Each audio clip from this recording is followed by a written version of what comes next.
네, 오늘 본문 열왕기상 18장 말씀은 우리가 잘 아는 그 유명한 그 갈멜산 전투의 이야기를 전해주는 본문입니다.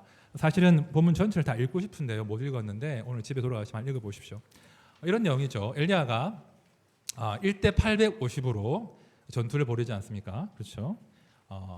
혼자 이렇게 한쪽에 서 있고요. 나머지는 바알 선지자 450명, 아사랴 선지자 400명, 총 1대 850으로 여호와가 정말 참신인가, 아니면 바알이 참신인가 한번 목숨 걸고 내기해보자, 이런 상황인 거죠.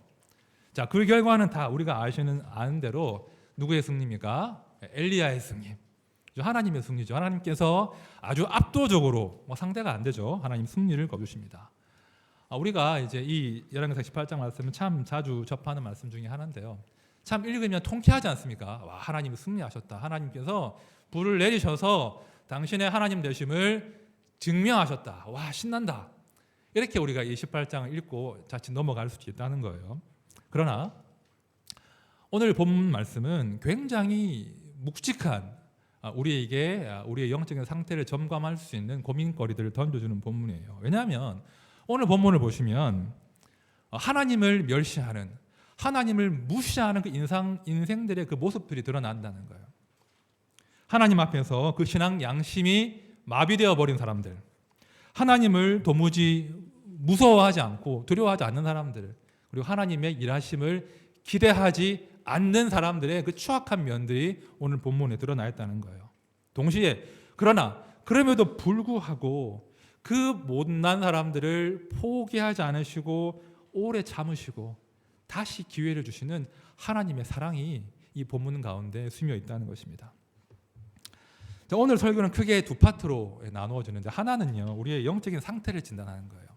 그 악한 왕 아합 왕을 반면 교사를 삼아서 우리의 영적인 상태는 어떠한가 보자는 것입니다. 여러분들 건강검진 자주 하십니까? 굉장히 귀찮지 않습니까? 그 위 내시경, 특히 대장 내시경은 정말 곤혹스럽고 힘듭니다. 안 해보셨습니까? 예, 건강검진은 힘든 거예요. 성가신 거고 불편한 겁니다. 마찬가지예요. 우리가 영적인 건강 상태를 점검하는 것 또한 성가시고 힘들고 하기 싫어요.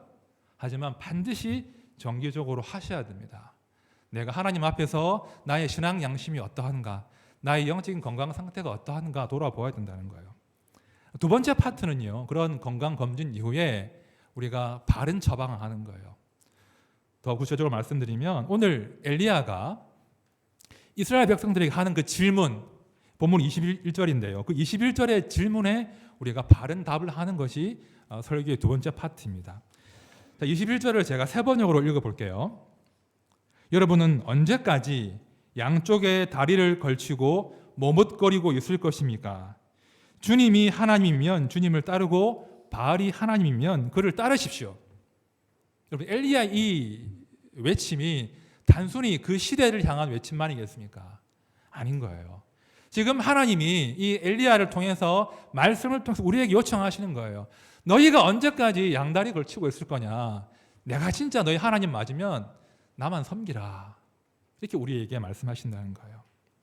오늘 말씀 가운데, 설교 가운데 정말 이 질문을 한번 진지하게 숙고해보고 바른 답을 내리는 그런 시간 되길 바랍니다. 이제 본문으로 들어가겠습니다. 자, 먼저 1절과 2절을 보십시오. 제가 봅니다. 많은 날이 지나고 제3년에 여호와의 말씀이 엘리야에게 임하여 이르시되 너는 가서 아합에게 보이라. 내가 비를 지면에 내리리라. 엘리야가 아합에게 보이려고 가니 그때에 사마리아에 기근이 심하였더라. 1절에 보니까 많은 날이 지났다라고 하는데요, 한 2년 정도 지나는 거예요. 그 2년 정도 동안에 이 이스라엘과 이 수도 사마리아에 유례없는 가뭄과 기근이 지금 찾아온 것입니다. 왜 이런 일이 벌어졌는가 우리가 알 수 있죠. 열왕기상 17장 말씀을 기억한다면 지금 이 가뭄이 단순한 자연재해가 아님을 알 수 있다는 거예요. 자, 17장 1절 말씀을 다 함께 읽겠습니다. 시작. 길르앗에 우거하는 자 중에 엘리야가 아합에게 말하되 내가 섬기는 이스라엘의 하나님 여호와께서 살아계심을 두고 맹세하노니 내 말이 없으면 수년 동안 비도 이슬도 있지 아니하리라 하니라. 자, 아합이요 엘리야를 만난 이후로 2년이 지났는데 그동안 비가 오지 않은 거예요. 여러분, 아합이 왕인데요, 맹 놓고 있겠습니까? 그렇죠? 얼마나 열심히 기후제를 지냈겠습니까? 그죠? 국가적인 역량을 총동원해 가지고 아마 기후제를 지냈을 거예요. 그냥 지내지 않았을 겁니다. 계속 비가 오지 않으니까 아마도 틀림없이 인신공양했을 거예요. 산 사람을 잡아다가 제물로 바치면서 아합에게 빌었을 거예요. 바알이여, 우리에게 비를 내려주셔서. 그런데 무려 2년 동안 바알이 응답을 안 했어요. 무려 2년 동안 이 이스라엘과 사마리아의 가운데 지독한 가뭄과 기근이 이어지는 겁니다. 여러분, 이 정도면 어떻게 해야 됩니까? 아합이 알아차려야 되잖아요. 그죠? 엘리야가 툭 전한 그 말이 지금 성취되는 것이구나. 그죠? 아합이 눈치를 차리고 이 모든 가뭄과 기근의 원인이 우리의 죄악에 있음을, 우리의 우상 숭배에 있음을 인정해야 되잖아요. 그런데 오늘 본문을 쭉 보시면 아합이 끝까지 인정하지 않더라는 거예요. 아합이 끝까지 정신을 차리지 못합니다. 오히려 그 기근 가운데, 가뭄 가운데 더욱 마음을 완고하게 하는 거예요. 마음을 완고하게 하면서 하나님을 기대하지 않고 하나님을 부정해 버립니다. 자, 오늘 저는요, 이 본문 말씀을 보면서 이 아합의 모습을 묵상하는 가운데 하나님 앞에서 그 신앙 양심이 고장나 버린 이 마비된 사람들의 특징 세 가지를 발견하게 됩니다. 첫 번째는요, 양심이 마비된 사람들은 이 고난 가운데, 고통 가운데 자기가 살 궁리만 하지 주변을 돌아보지 않는다는 거예요. 자기 살 궁리는 열심히 하는데 주변은 돌아보지 않습니다. 여러분, 그 사마리아가 이제 그 이스라엘 수도인데요, 왕이 살던 사마리아가 기근이 심했다고 하면 다른 지방은 오죽하겠습니까? 그렇죠? 다른 지방은 아마 2년 동안 비가 안 왔으면 정말 많은 사람들이 고통 가운데 죽어갔을 거예요. 사실은 제가 설교를 준비를 하다가 이 기근이란 단어가 사실은 제가 뭐 책에서만 봤지 경험한 적이 없지 않습니까? 보리고개 맞죠?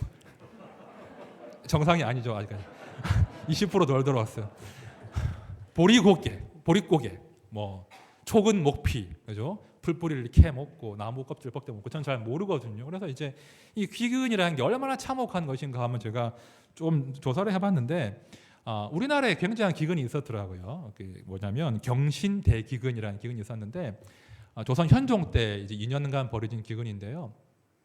1670년, 71년 2년간 그 대기근이 벌어졌는데 정말 무수히 많은 사람들이 참혹하게 죽었습니다. 당시 기록을 보면 인구가 1200만 명, 1400만 명 정도 조선의 인구였는데요. 그 많은 사람들 가운데 적게 잡아도 15만 명, 많게 잡으면 85만 명이 죽었다고 해요. 그 기근 때문에, 굶주림 때문에. 참혹한 일들이 벌어지는데 제가 기록을 좀 봤는데 제가 말로 다 옮길 수가 없어요. 너무나 참혹한 일들이 이제 보고된 것이 정사의 기록이 되었는데 먹을 것이 없으니까 뭘 먹겠습니까? 나중에는 사람까지 먹었다 그런 기록이 있어요. 사람을 먹었는데 너무나 기근이 심하니까 관청에서 형벌을 내리지 않았대요. 너무나 흔하게 벌어지는 일이었겠죠. 어떤 기록에 보면 자기 자식을 둘을 이렇게 먹었다는 그런 기록이 남아 있는 거예요. 그만큼 이 배고픔과 굶주림과 기근은 참혹한 것입니다. 그래서 이 기근이 지속되면 그 최소한의 인간성마저도 다 말살되어 버리는 아주 참혹한 것이 이 기근이라는 것이더라고요. 그런데 이런 일이 북이스라엘 땅에 벌어진 것입니다. 여러분, 왕이 그 벌어지는 현상들과 기근들과 그 참혹한 죽음들을 몰랐겠습니까? 당연히 알지 않았겠습니까? 그런데 오늘 말씀을 보면 이 아합 왕이라는 작자가 말입니다. 백성들의 그 목숨과 생명을 관심이 없어요. 다른 관심이 있습니다. 보면 5절을 보십시오. 아합이 오바댜에게 이르되 이 땅의 모든 물 근원과 모든 내로 가자. 혹시 꼴을 얻으리라. 그리하면 말과 노새를 살리리니 짐승을 다 잃지 않게 되리라 하고, 이 말씀이 굉장한 걸 상징하는 거예요. 자, 모든 물 근원과 모든 내로 가자. 그 다음 뭐가 나와야 되겠습니까? 그러면 백성들에게 마시게 할 것이다. 이렇게 돼야 되는데 지금 뭐라고 해요? 그러면 혹시 꼴을 얻어서 말과 노새를 살릴 것이다. 그 말을 지금 하고 있는 거예요. 말과 노새 뭐겠습니까? 말은요 왕의 군사력을 상징하거든요. 노새는 그 왕가의 그 노동력을 상징하는 거예요. 지금 아합은 백성들은 다 죽어가는데 이미 죽었는데 그들에 대한 그 관심과 사랑보다는 어떻게 하면 내 권력을 유지할 것인가, 군사력을 유지할 것인가, 내 재산 지킬 것인가, 이것만 관심을 기울인다는 거예요. 여러분, 우리의 신앙 양심이 상하고 무너지면 이렇게 됩니다. 시대의 고통 가운데 많은 사람들이 아파하고 눈물 짓고 고통당하고 있는데 주변을 돌아보지 않는 거예요. 나만 괜찮으면 돼. 우리 자식만 괜찮으면 돼. 우리 가정만 내가 잘 건사하면 돼 하면서 시야를 좁히면서 다른 사람들의 눈물과 고통과 아픔을 돌아보지 못한다는 거예요. 그런 것이 신앙 양심이 마비된 사람 첫 번째 특징이라는 거예요. 한번 점검해 보셔야 돼요. 우리가 다 힘든 시절을 살고 있는데요. 그럼에도 불구하고 혹시 지나치게 나의 고통과 나의 문제에만 지금 내가 집중하고 있다면, 내 문제에만 함몰되어 있다면 어쩌면 우리가 신앙 양심이 고장난 그런 상태일 수가 있다는 거예요. 점검을 해 보셔야 됩니다. 힘들지만. 이제 두 번째입니다. 17절을 다 함께 읽겠습니다. 시작. 엘리야를 볼 때에 아합이 그에게 이르되 이스라엘을 괴롭게 하는 자여 너냐. 자, 지금 17절 이 상황은요, 아합과 엘리야가 2년 만에 만나는 거예요. 엘리야가 그런 말을 툭 던지고 사라졌다가 2년 만에 등장했는데, 보자마자 아합이 한다는 말이, 야, 너 바로 이스라엘을 괴롭게 하는 자가 지금 내 앞에 나타났구나. 너 때문에 지금 이스라엘이 가뭄과 기근으로 고통당하고 있어. 이 말을 툭 던지는 거예요. 여러분, 아합의 이 말이 맞는 말입니까? 정신 나간 소리 하는 거잖아요. 그죠? 이 아합은 본인의 문제인데도 본인의 문제를 인정하지 않고 지금 남 탓을 하고 있는 거예요. 엘리야, 네가 괜히 하나님의 예언의 말씀을 알아가지고 그걸 대언해서 그걸 나한테 말해가지고 이 땅에 지금 가뭄과 기근으로 고통받는 거 아니냐. 너 때문이야. 네가 우리 모든 고통과 괴로움의 원흉이야. 이렇게 말도 안 되는 소리를 한다는 겁니다. 여러분, 우리의 신앙 양심이 고장나 버리면요, 문제가 발생하고 그것이 내 문제임을 모르지 않거든요. 알면서도 그 문제의 책임을 다른 사람에게 돌리려고 합니다. 끊임없이 쉴 새 없이 남 탓을 하면서 남에게 책임을 돌리면서 그 위기를 돌파하려고 한다는 거예요. 여러분, 예나 지금이나 이제 국가적으로 큰 자연재해나 재앙이 닥치면 누구에게 화살이 돌아갑니까? 누가 욕 먹습니까? 군주가 욕 먹는 거거든요. 군주가 덕이 없어가지고, 군주가 모자라서 이런 재앙이 닥쳤다. 군주에게 이제 백성들이 원망을 하는데, 지금 엘리야가 아합이 그게 싫은 거예요. 자기가 책임지기 싫은 거예요. 내가 책임지기 싫고 어떻게 하든 저 엘리야를 희생양으로 삼아서 이 성난 민심을 달래야 되겠다라고 하는 그 못된 마음으로 2년간 버틴 거예요. 읽지는 않았지만 18장 10절을 보시면 이 2년 동안 아합이 열심히 엘리야를 찾았다고 하거든요. 온 나라를 다 뒤져요. 이웃 나라까지. 왜 뒤지겠습니까? 엘리야 잡아다가 죽여서 희생양으로 삼으려고 한 거예요. 신앙 양심이 마비되어 버리면 이렇게 되는 거예요. 자신의 모습을 돌아보지 않고 남 탓하면서 내가 책임 전가할 희생양들이나 찾아다니면서 화풀이할 할 대상들이나 찾아다니면서 주변 사람들을 힘들게 하는 게 그런 사람들의 특징입니다. 더구나 힘을 가진 사람들, 그죠? 교회에서는 목사가 되겠죠. 가정은 가장이 되겠죠. 하나의 조직체면 대표가 되고 또 위장자가 될 수 있겠죠. 특별히 힘을 가진 사람들이, 권력자들이 그 집단과 가정과 그 산업체의 문제 앞에서 자기를 돌아보지 않고 남 탓을 하면 모두가 힘들어진다는 거예요. 그걸 꼭 기억하셔야 돼요. 나를 돌아보지 않고 책임을 전가하고 남 탓을 하면 모두가 고통당합니다. 자, 그런데요, 바로 이 대목에서 이 아합이 가진 내적인 모순이 확 드러난다는 거예요. 지금 아합이 뭐라고 합니까? 엘리야 때문에 가뭄이 왔다고 하죠.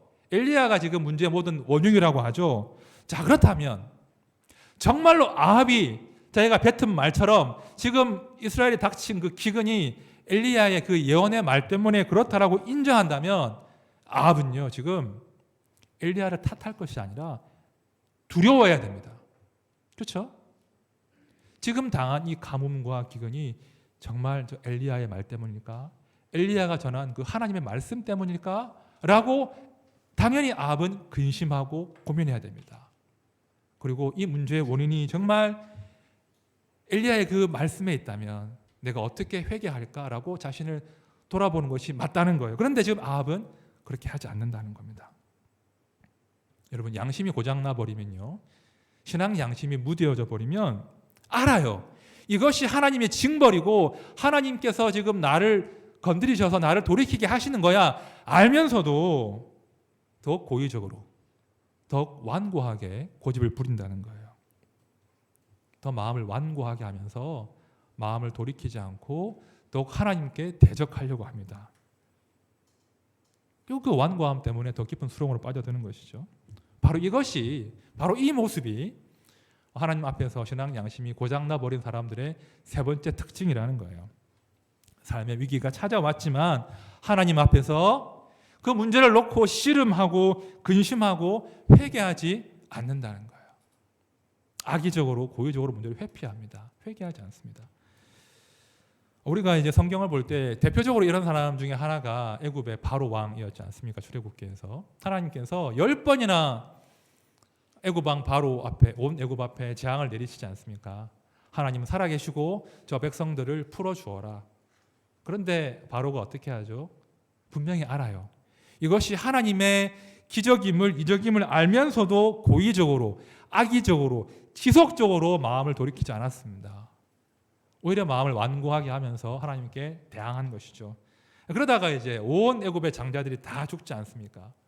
또 그러다가 애굽의 정예 병사들이 이 홍해에 다 수장당하지 않습니까? 이것이요, 마음이 완고한 자들의 비참한 결말이라는 거예요. 삶의 위기가 왔는데도 이것이 하나님의 징벌임을 내가 모르지 않으면서도 더욱 하나님을 두려워하지 않고 그 마음을 완고하게 한다면 그 사람은 더욱 나락으로 떨어질 수밖에 없다는 거예요. 엘리야가 그런 문제를 지금 지적하고 있습니다. 18절에 보십시오. 그가 대답하되 내가 이스라엘을 괴롭게 하는 것이 아니라 당신과 당신의 아버지의 집이 괴롭게 하였으니 이는 여호와의 명령을 버렸고 당신이 바알들을 따랐습니다. 엘리야가 지적하는 거예요. 정신 차려라. 너가 문제야. 너와 너의 아비 집이 여호와를 버리고 바알들을 따랐으므로 이 지경이 된 거야. 모든 괴로움의 원인이 너에게 있어. 지금 엘리야가 현실을 직면하게 합니다. 여러분, 아합 이런 직면에도 마음을 돌이키지 않잖아요. 그렇죠? 끝까지 아합은 그 마음을 완고하게 하면서 남 탓이나 하면서 면피할 생각이나 하면서 지금 엘리야와 지금 대결을 벌이고 있다는 겁니다. 도무지 근심하지 않고 회개하지 않습니다. 참 이게 무서운 상태거든요. 이게 무서운 상태고 결코 우리가 이런 상태에 빠져들면 안 되는데요. 신학적인 용어로 하나님의 유기, 버려두심 이런 용어가 있거든요. 이런 상태에 지금 빠진 거예요. 로마서 1장을 보시면 이런 상태에 대한 말씀이 하나 나오는데요. 제가 로마서 1장 28절 말씀을 세 번역으로 읽어드릴게요. 사람들이 하나님을 인정하기를 싫어함으로 하나님께서는 사람들을 타락한 마음 자리에 내버려 두셔서 해서는 안 될 일을 하도록 놓아두셨습니다. 시편 말씀 들어보십시오. 세 번역입니다. 내 백성은 내 말을 듣지 않고 이스라엘은 내 뜻을 따르지 않았다. 그래서 나는 그들의 고집대로 버려두고 그들이 원하는 대로 가게 하였다. 무서운 하나님의 징벌이에요.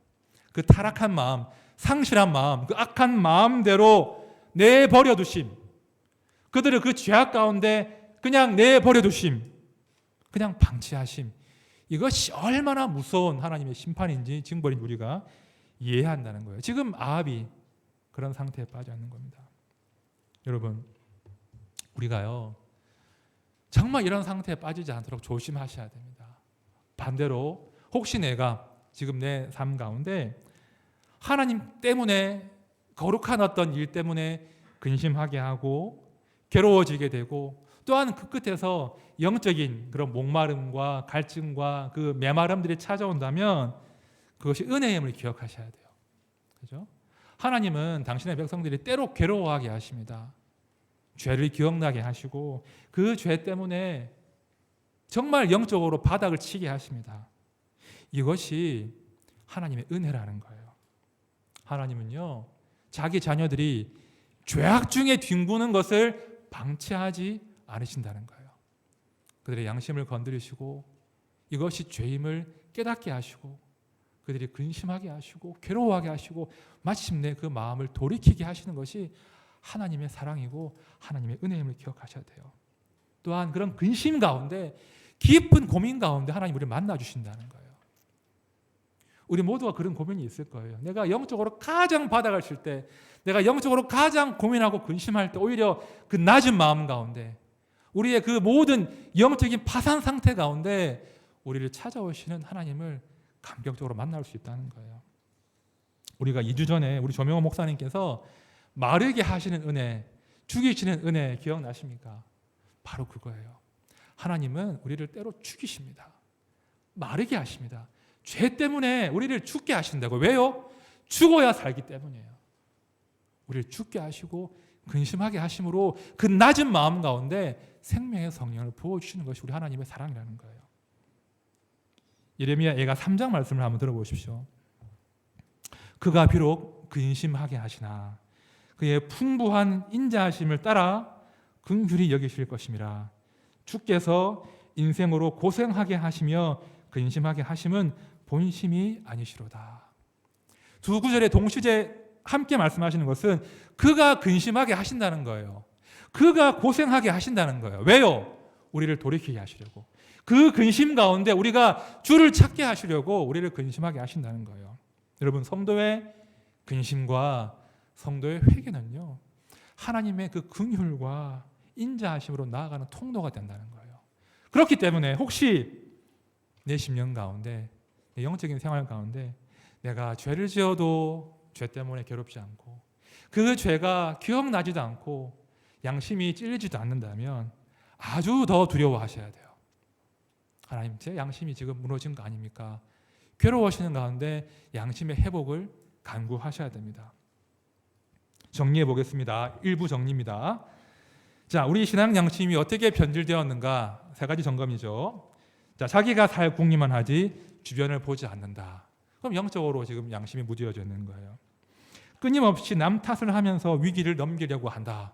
이것 또한 양심이 무뎌진 증거입니다. 마지막으로 삶의 위기가 찾아왔지만 하나님 앞에서 근심하고 회개하지 않는다.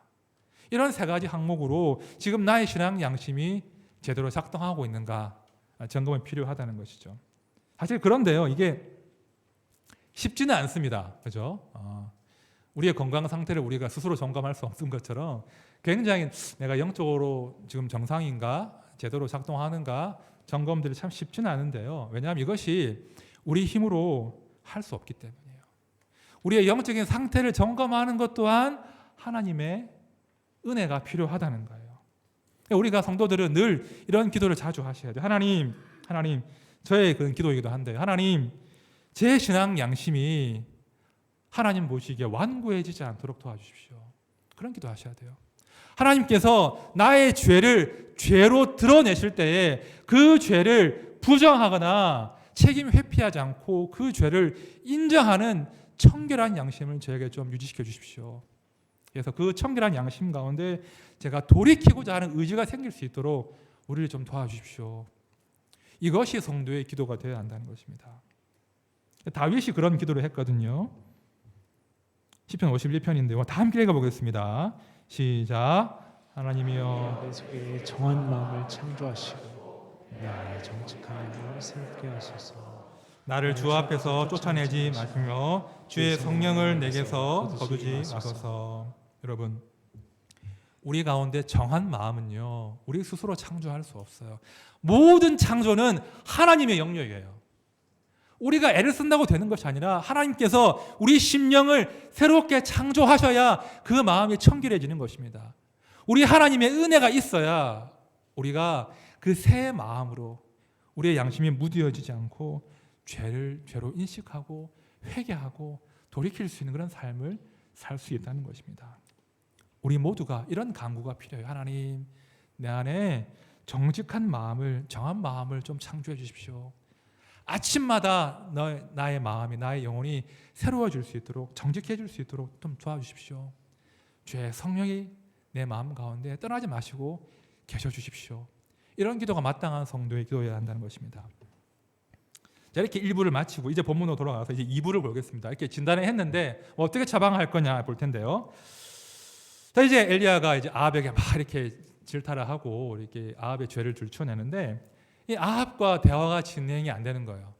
아합이 인정하지 않으니까요. 신앙 양심이 무뎌진 사람과 무슨 대화가 되겠습니까? 그러니까 아합이 엘리야가 다른 지금 전략을 꺼냅니다. 특별한 제안을 하죠. 어떤 제안을 합니까? 싸우자는 거예요. 야, 말로 하지 말고 진짜 여호와가 참신인지 바알이 참신인지 한번 갈멜산에 모여서 한번 대결을 해보자. 백성들을 다 모아라. 네가 지금 먹이고 있는 바알과 아세라의 사제들을 다 모아라. 한번 대결을 해보자. 누가 참신인지 겨루어보자. 이런 제안을 엘리야가 합니다. 그리고 아합이 수락을 하지요. 그래서 이제 모든 백성들이 갈멜산에 다 모입니다. 자, 그때 드디어 엘리야가 백성들에게 결단을 촉구합니다. 21절입니다. 엘리야가 모든 백성에게 가까이 나아가 이르되 너희가 어느 때까지 둘 사이에서 머뭇머뭇하려느냐. 여호와가 만일 하나님이면 그를 따르고 바알이 만일 하나님이면 그를 따를지니라 하니, 그 다음 보십시오. 백성이 말 한마디도 대답하지 아니하는지라. 엘리야가 열이 나서 막 말을 하는 거예요. 도대체 어느 때까지 양다리 걸치고 있을 거냐. 여호와가 하나님이면 그를 섬기라. 그만 섬기라. 정말 바알이 하나님이라 믿는다면 여호와는 완전히 버리고 바알만 섬기면 될 것 아니냐. 언제까지 신부가 돼가지고 두 신랑 사랑하겠느냐. 아주 아프게 지금 백성들에게 찌르는 거예요. 그런데요, 이 본문의 정황을 보면 백성들이 별로 슬퍼하지 않습니다. 백성들이 별로 이 엘리야의 말에 도전을 받지 않아요. 말씀을 보니까 백성이 말 한마디도 대답하지 아니하는지라 이렇게 증언하고 있거든요. 왜 말을 안 했겠습니까? 할 말이 없어서? 아니에요. 지금 백성들은요, 내가 보고 결정하겠다는 거예요. 엘리야가 말한 하나님이 참신인지 바알이 참신인지 한번 이 대결을 보고 결정하겠다는 거예요. 무슨 말입니까? 자기는 관심 없다는 거예요. 여호와가 참신인지 바알이 참신인지 나는 관심 없습니다. 나는 내 문제를 풀어주고 해결해주고 지금 이 가뭄을 해결해주는 그 신을 섬길랍니다. 누구든 상관없습니다. 바알이든 아세라든 여호와든 내 문제를 해결해주면 나는 그 신을 섬기려고 합니다. 라고 지금 이야기하는 거예요. 굉장히 고약한 심보예요. 하나님이 어쩌는지 보고 하나님의 능력을 보고 하나님의 행하심을 본 다음에 내가 결정할게요. 하나님께서 그들에게 돌이킬 기회를 주셨는데 마지막까지 이들이 결단하지 못하는 거예요. 그러면서 한다는 말이 하나님을 수많은 우상 가운데 하나로 취급하면서 우상이 이길지 하나님이 이길지 두고 보겠습니다. 이런 뉘앙스인 거예요. 사실 제가 그 열왕기상 말씀 첫 시간에 말씀드린 것처럼 하나님은 굉장히 까다로운 신이지 않습니까? 그죠? 잔소리도 많이 하시고 이렇게 살아라 저렇게 살아라 나누어주라 섬겨라 정의로워라 공의로워라 굉장히 까다로운 신이란 말이죠. 눈에 보여주도 않잖아요. 말씀도 너무 많으세요. 하지만 바알 신은 너무나 매력적이거든요. 그 바알 신의 제사의식은 굉장히 화려하고 굉장히 선정적입니다. 성적인 요소가 가미되어 있어요. 이 풍요로움을 만들어내기 위해서 남녀가 이게 음란한 행위를 하는 것이 그들의 제사 형식이었거든요. 매력적인 거예요. 눈에 보이고 감각적이고 나의 탐심을 제어하라 말하지 않은 이 바알이 매력적인 거예요. 그러니까 감히 그래도 양심상 하나님을 완전히 버릴 수는 없으니 하나님은 잠깐 구석에 몰아넣고 하나님 내가 필요할 때 부를게요 해놓고 바알을 섬긴다는 거예요. 마지막 순간까지 그들은 그렇게 합니다. 이것이 지금 이스라엘의 수준이에요. 감히 하나님의 사랑과 긍휼을 받을 만한 자격이 안 되는 사람이에요. 그런데 지금 그런 사람들에게 엘리야가 찾아가서 하나님을 보여주겠다고 하는 거예요. 그런 자격이 안 되는 사람에게 여호와 하나님이 살아계시다라고 지금 말하고 있는 거예요. 그러니 하나님만 사랑하라. 요청하는 거예요. 얼핏 보면요, 굉장히 자존심이 상해요. 막 사랑을 구걸하는 것 같잖아요. 그죠? 하나님은 사랑해야 돼. 제발 사랑해줘. 그런데 지금 하나님이 마치 구걸처럼 보이는 그 행위를 지금 하고 계시는 거예요. 37절을 보십시오. 이 엘리야의 기도거든요. 사실은 하나님의 바람이기도 해요. 여호와여 내게 응답하소서. 이 백성에게 주 여호와는 하나님이신 것과 주는 그들의 마음을 되돌이키심을 알게 하옵소서. 엘리야의 기도인과 동시에 하나님의 소원이에요. 그들은 자격이 안 돼요. 하나님의 사랑과 긍휼을 수용할 만한 준비도 안 되어 있어요. 그런데 지금 하나님께서 그들에게 보여주겠다고 하시는 거예요. 우리가 오해를 하면 안 되는 것이요. 지금요, 하나님께서 바알 신과 싸우시는 게 아닙니다. 지금 하나님과 바알 신과 누가 힘세나 싸우시는 게 아니에요. 바알은 없잖아요. 바알은 가짜 신이잖아요. 바알은 우상이거든요. 지금 하나님은 바알 신과 싸우시는 것이 아니라 이스라엘 백성들 그 완고한 마음을 돌이키기 위한 안타까운 전투 가운데 들어가신 거예요. 어떻게 하든 그들의 마음을 돌이키시기 위해서 이 유치한 싸움판을 버리시고 이 유치한 싸움 가운데 본인이 뛰어드신 거예요.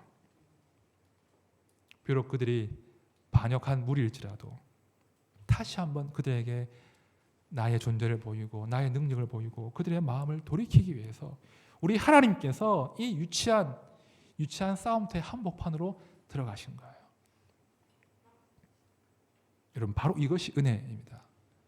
하나님께서 자기 백성들이 죄악 가운데 망한 것을 참아보지 못하시고 다시 그들의 인생에 개입하셔서 하나님 되심을 보여주는, 자격이 도무지 안 되는 그들에게 다시 찾아오시는 이 장면이 복음이라는 거예요. 우리가 누가복음 15장 탕자의 비유를 알지 않습니까? 탕자, 둘째 아들. 아버지가 살아계신데 아버지 죽으란 듯이 재산을 다 받아가지고 멀리 타국으로 가서 재산을 다 탕진하지 않습니까? 당시의 관례에 따르면 그 둘째 아들은 이제 아들이 아닌 거예요. 죽은 아들인 거예요. 모두가 보는 앞에서 아들을 그냥 호적 파버리면 되는 거예요. 그런데 그 아들이 돌아오지 않습니까? 마음을 돌이켜 돌아올 때 아버지가 어떻게 하십니까? 멀리서 오는데 그 아버지가 아들을 알아보잖아요. 왜요? 기다리셨거든요. 자, 15장 20절 말씀 보십시오. 누가복음 15장 20절입니다. 이에 일어나서 아버지께로 돌아가니라. 아직도 거리가 먼데 아버지가 그를 보고 측은히 여겨 달려가 목을 안고 입을 맞추니. 지금 아들은 아직 아버지께 회개하지 않았습니다. 아직 아버지께 무릎 꿇지 않았습니다.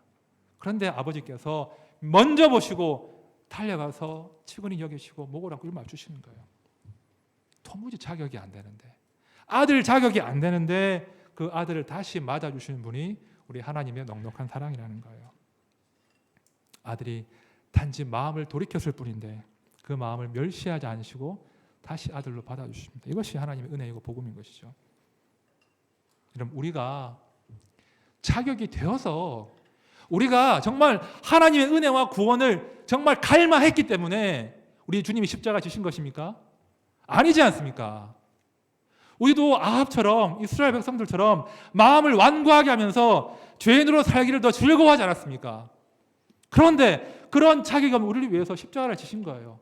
우리가 아직 죄인 되었을 때, 도무지 우리가 하나님의 백성 될 자격이 없을 그때에 하나님께서 아들을 십자가에 내어주신 거예요. 그것이 복음이에요. 그것이 값싼 은혜가 아니라 값비싼 은혜인 거예요. 우리 성도들이 이 은혜를 정말 진지하게 받아들이셔야 돼요. 그리고 기회를 주실 때 그 은혜를 내 것으로 만드셔야 돼요. 우리가 어느 때까지 하나님을 우상 취급하면서 하나님을 내 인생의 들러리로 세우면서 하나님을 그렇게 멸시하겠냐고요. 우리 위에 보이신 그 명백한 사랑의 증거 앞에 우리가 결단해야 되는 거예요. 그것이 이 말세를 사는, 이 마지막 시대를 사는 성도의 지혜인 것입니다. 말씀을 정리하겠습니다. 참 시대가 악하지 않습니까? 참 시대가 악합니다. 그리고 이제 점점 하루하루 들리는 뉴스들을 보면 정말 시대가 통제 불가의 상태로 빠져들고 있습니다. 그 가운데 영적인, 육적인 기근이 점점 심해지고 있는 거죠. 근데 그 가운데 하나님의 음성이 들리지 않아요. 시대가 악한데 악한 것들이 득세하고 있는데 과연 하나님은 왜 침묵하시는가? 하나님의 공의는 어디 있는가? 하나님의 나라가 어디 있는가? 의심하게 만드는, 그렇게 하나님의 침묵이 길어지고 있습니다. 마치 하나님께서 숨어 계시는 듯한 그런 시대를 살고 있다는 거예요. 그러나 기억하십시오. 기근이 심한 만큼, 어둠이 깊은 만큼 하나님의 때가 무르익어 간다는 거예요. 이 기근이 이제는 끝을 내고 하나님의 일하심이 드러날 때가 머지 않았다는 걸 기억하셔야 돼요. 어둠이 깊을수록, 기근이 심할수록 하나님의 일하심의 시간은 점점 다가오는 것입니다. 여러분, 말세 때, 이 마지막 시대에 성도의 믿음이 어디에 있겠습니까? 과연 어디에 성도의 믿음이 있습니까? 하나님 보이지 않는다고, 하나님 침묵하신다고, 하나님의 공의가 희미해 보인다고 하나님이 없다 하는 것이 성도의 믿음입니까? 그렇지 않은 거예요. 비록 지금 하나님 침묵하시나 마침내 때가 되면 하나님께서 이 가뭄과 기근을 끝장내실 것이다. 마침내 악한 것들을 도말하시고 당신의 공의를 보여주실 것이다. 이것을 신뢰하고 믿음 가운데 머무는 것이 성도의 마지막 때의 믿음인 거예요. 다른 것 보지 아니하고 다른 데에 기웃거리지 않고 오직 하나님의 신실하신 그 약속의 말씀이 내 인생을 지배하도록 그 말씀에 내 삶을 내어드리는 것이 이 마지막 세대 가운데 우리의 믿음이 되는 것입니다. 혼자는 못합니다. 그죠? 그래서 교회가 존재하는 거예요. 그래서 함께 예배드리는 것이고, 그래서 다락방으로 모이는 것이고, 그래서 함께 영적으로 훈련받는 것입니다. 우리가 함께 이 일을 합시다. 그죠? 함께 우리의 신앙 양심을 청결하게 유지할 수 있도록 서로 격려하고 도와주고 중보하고, 우리의 영적인 눈과 귀가 마비되지 않도록 서로 말씀으로 격려하고 말씀으로 훈련하고, 더 이상 하나님을 기대하지 않는 그런 불신앙이 아니라 하나님의 일하심을 기대하면서 함께 기도하고, 그렇게 하는 것이 우리가 교회로 모인 존재 이유인 것입니다. 그렇게 할 때 하나님께서 반드시 당신의 교회를 통해서 이 땅 가운데 당신의 영광을 보이시고 마침내 이 땅의 불의를 끝내시고 기근을 끝장내실 것입니다. 이 믿음으로 함께 하나드림 교회가 힘차게 달려가기를 진심으로 축원드립니다. 함께 찬양할 텐데요. 우리 찬송가 272장 함께 찬양할 텐데요. 사실 우리 주님께서 우리에게 사랑을 요구하시는 것은 우리에게 무거운 짐이 아닙니다. 우리 주님은 우리에게 짐을 더하시는 분이 아니라 우리의 짐을 가볍게 하시는 분이세요. 너희가 어느 때까지 하나님과 세상 사이를 왔다 갔다 하면서 스스로를 괴롭게 할 거냐? 그거 아니야. 세상에는 답이 없어.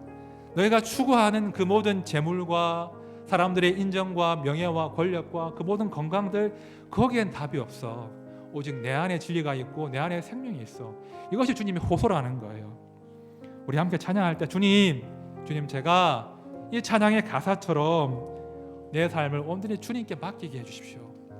내 짐을 가볍게 해주시고 우리를 진짜 자유와 생명으로 인도하시는 그 주님과 함께 내가 동행하는 삶을 살게 해주십시오. 그런 기대함으로 함께 찬양 올려드리겠습니다. 고통의 멍에 벗으려고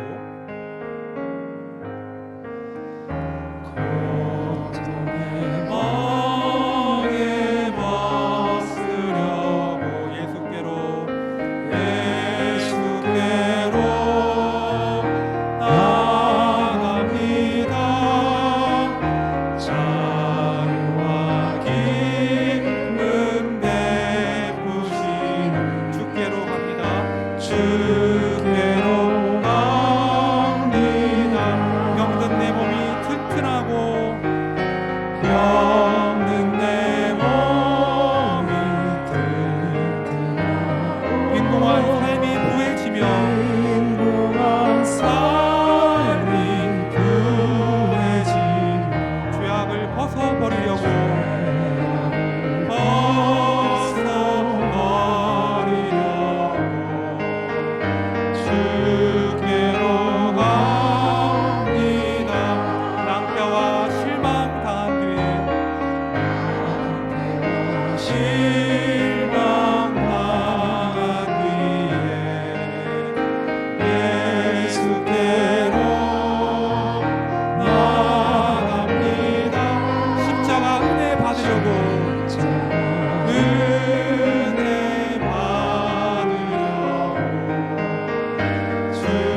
생의 꿈퍼 잔잔하며 영광의 찬송 부르려고 주께로 갑니다. 교만한 마음을 내버리고 교만한 마음을 내버리고 예수께로 나갑니다. 복 되신 말씀 따르려고 주께로 갑니다. 실망한 힘을 얻고 예수의 크신 사랑과 하늘의 기쁨 맛보려고 주께로 갑니다. 죽음의 길을 벗어나서 죽음의 길을 벗어나서 예수께로 나갑니다.